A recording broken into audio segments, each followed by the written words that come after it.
আসসালামু আলাইকুম। Hello guys, আমি ছাদে 7 ফুট ফাঁকে ফ্যান হুক লাগাই দিলাম, অর্থাৎ বারান্দার ছাদ 2টা ফ্যান হুক লাগাই দিলাম এবং বাতির জন্য 3টা সার্কুলার ফেলাই দিলাম।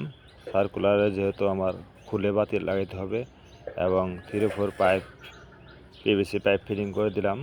ছাদটা পুরান, এখানে ভেঙে নতুন করে বাড়াই দিল, স্কোয়ার করলো ছাদটা যাতে সুন্দর দেখা যায়।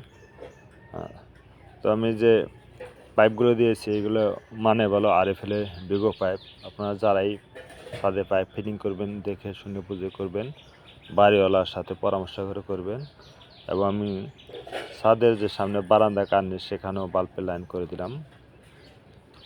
তো কাজটির জন্য ভিডিও করলাম, কেমন হলো আপনারা লাইক কমেন্ট শেয়ার করে জানাবেন। ফ্যান হুকগুলো দিয়েছি আমি একবারে ছাদের সেন্টারে 7 ফুট গ্যাপ রেখে রেখে দিয়ে দিছি 2টা, আর বাইরেও কার্নিশে দিয়ে দিছি যাতে সমস্যা না হয়। আর চতুর্দিকে আল্লাহ তাআলার দেওয়া নিয়ামত, পরিবেশ কত সুন্দর দেখা যাচ্ছে।